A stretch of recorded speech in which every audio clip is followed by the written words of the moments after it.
Să începem cu primul subiect. Talking to FISBOs. A vorbi cu proprietari. Why is it a clever idea to use a real estate agent? De ce este o idee bună să folosești un agent imobiliar?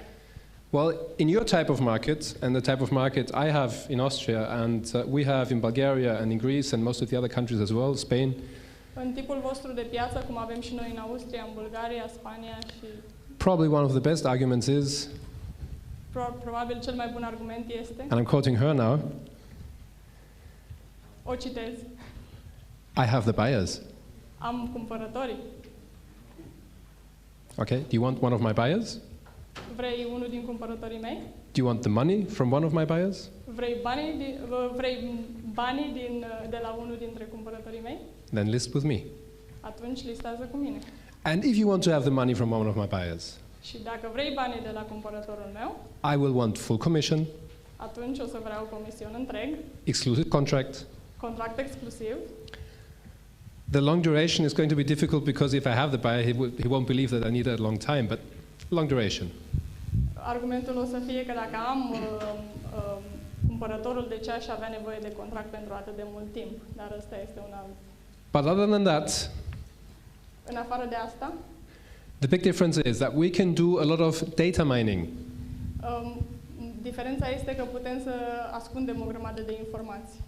We'll have a look at the data mining further on in one of the following questions. Venim asupra acestui subiect.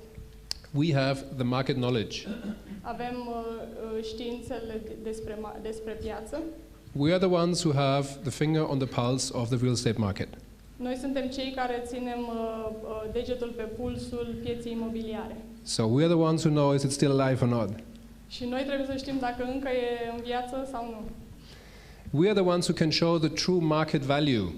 Noi suntem cei care putem arăta valoarea adevărată a pieței.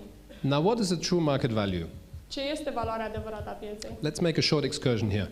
Haideți să intrăm într-o scurtă excursie. Sometimes when I sit with an owner, he says, well, I would like to have 200,000 euros for my property. De obicei, când stau de vorbă cu un proprietar, spune, aș vrea să am 200.000 de euro pentru proprietatea mea. So I tell them, well, that's very nice to hear that from you. Și le spun, e foarte frumos să aud asta din partea de la dumneavoastră. But the problem with your suggestion that I have is, dar problema cu a sugera prețul, you already own the property. Tu deja ești proprietarul proprietății. And you're not going to buy it again, are you? Și nu o să o cumperi din nou, nu? So your price doesn't help. Deci prețul care l-ai tu nu mă ajută. If you're asking me to give you a price, dacă mă întrebi pe mine să-ți dau un preț, same problem. I'm not going to buy it either. Aceeași problemă. Nu o să cumpăr eu proprietatea. So my price is not really big of any help, is it? Și prețul meu înseamnă că nu o să te ajute prea mult, nu? Actually, the only price that is considerable is the price that is from the market. True? De fapt, singurul preț care trebuie considerat este prețul pieței, nu? Adevărat? Is that the same here? I guess it is. It's the same in all markets. So, deci, we're showing him îi arătăm and telling him. Îi spunem. Now, what we want to have a look at is who is our opponent. Ceea ce vrem să considerăm este cine este competiția noastră. We have a property. Avem o proprietate. We want to sell it. Pe care vrem să o vindem. And the clients who are going to look at this property și clienții care o să se uite la această proprietate are probably going to look at other properties as well. Probabil se vor uita și la alte proprietăți de asemenea. Is that the same here? Yes. Of course it is. E la fel și la noi? You have a market like us. Avem o piață la fel ca noi. So, dear client, deci, dragă client, I'm going to show you who is our opponent. O să vă arăt cine este competiția We have noastră. this property here, and this, and this, and this, and this, and this, and Avem this. această proprietate și cealaltă și cealaltă. This being the most expensive. Aceea este cea mai scumpă. This being the least expensive. Aceasta este cea mai ieftină. But all of them comparable to yours. Dar toate sunt comparabile cu a dumneavoastră.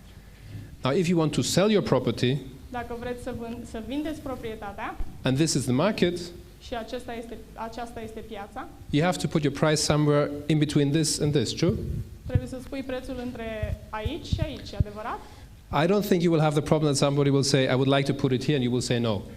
Nu cred că o să avem problema aceasta când proprietarul o să spună vreau să-l pun aici, sub minim, și tu ca agent o să spui nu. 90% of our clients say they want to put it here. 90% dintre clienți vor să pună acolo sus. Well, dear client, the problem with putting your price up here Problema cu a seta prețul acolo sus is we are not selling, we're helping the others to sell. este că noi nu vindem, dar îi ajutăm pe ceilalți să vândă. Now my question is, are you serious? Do you really want to sell? Întrebarea mea este, sunteți serios? Chiar vreți să vindeți? Or do you want to support the others in selling? Sau vreți să-i ajutăm pe ceilalți să vândă?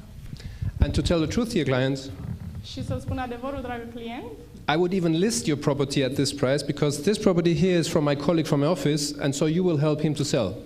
și chiar aș vrea să-ți listez proprietatea acolo la un preț sus, pentru că această proprietate e a unuia din colegii mei din birou și așa că o să arate mai bine și o să-l ajut să vândă. Is this what you want? Este acest lucru ce No? vrei? Nu? Okay. Ok. So this is the rule. Deci aceasta este regula. If you want to sell, Dacă vreți stay in the să rule. vindeți, aceasta este regula. Now there's another problem because where to put the price? Mai este o problemă. Unde să punem prețul? Again, most of them will say, okay, then let's put it here. Mulți dintre ei o să zică o să o punem chiar acolo.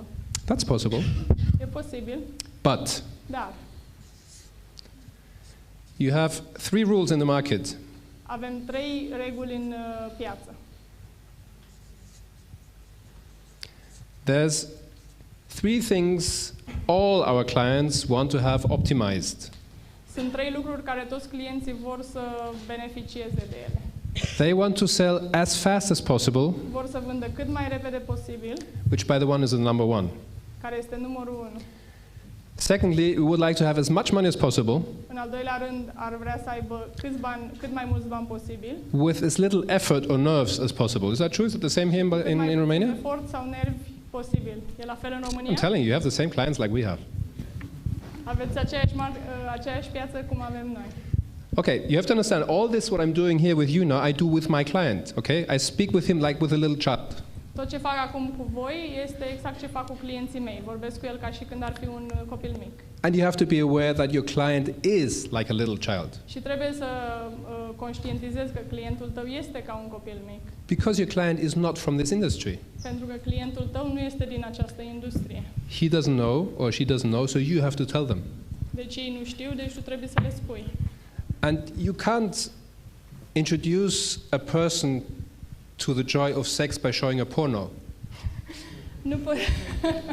That's a good one. Nu poți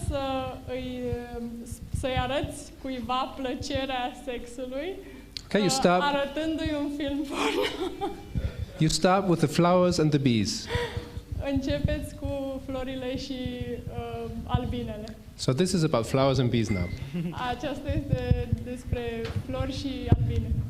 Okay, so dear client, yes, of course, I know that all this is what you want to have. Deci, dragă client, înțeleg că tot ce mi-ați spus este ceea ce vreți să obțineți. But unfortunately, the market only allows us to optimize 2 of them.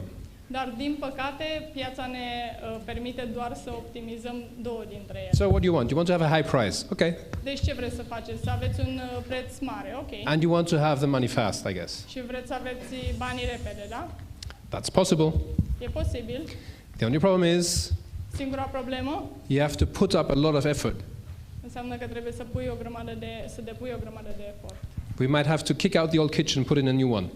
S-ar putea să trebuiască să demontăm bucătăria veche și să punem una nouă. We might have to pull out the carpet and put in a wooden floor. Poate trebuie să scoatem carpeta și să punem parchet Renew the windows. și să schimbăm ferestre. Redo the electricity. Să schimbăm sistemul Paint. de electricitate, să Redo the vopsim, garden. să replantăm grădina. Whatever, but we have to higher the value Înseamnă că trebuie să lucrăm la a ridica valoarea proprietății. to receive the price fast. Is that the same here? Ca să justificăm, să primim prețul. I'm happy to hear that. Este la fel în piața noastră, e mulțumit să aud asta. Okay, and you're not so happy about to having to do so many things? Well, no problem.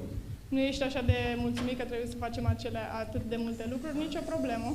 Just as much money as possible and no nerves at all. Cum? Sorry? As much money as possible and no nerves at all, no effort at all. Cât mai mulți bani și fără efort.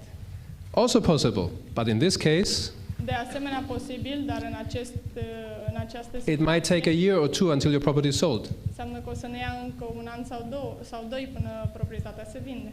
That is too long, no problem. Too long. E prea lung, nicio problemă. E prea mult timp, nicio problemă. Fast selling and no effort, O vânzare rapidă, fără efort, we have to compromise the price. înseamnă că trebuie să ne compromitem la preț. So now it is your decision, Și acum este decizia ta, knowing all this, știind toate acestea, where do you want to be? unde vreți să fiți. Now the good thing for you is, Un lucru bun aici este, if you should find out after about 4 weeks of continuous marketing methods dacă după câteva săptămâni de eforturi de marketing afli that the property does not have the response from the market that you were expecting, că proprietatea nu răspunde la piață, nu îți dă răspunsul din piață pe care îl așteptai, or the response that the average property has on the market in your office, sau răspunsul care o proprietate normală l-ar avea în biroul nostru, you can go to your client and say, excuse me, unfortunately our proposition to the market was declined. poți să te întorci la client și să spui, îmi pare rău, dar propunerea noastră de piață a fost respinsă. We have to reconsider our offer. Trebuie să reconsiderăm oferta noastră. And you know, there's only 2 possibilities of reconsidering the offer.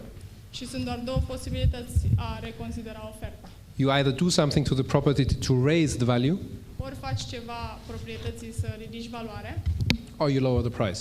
sau reduci prețul. Any questions on that? Aveți întrebări? Was that clear and logical? A fost clar și logic?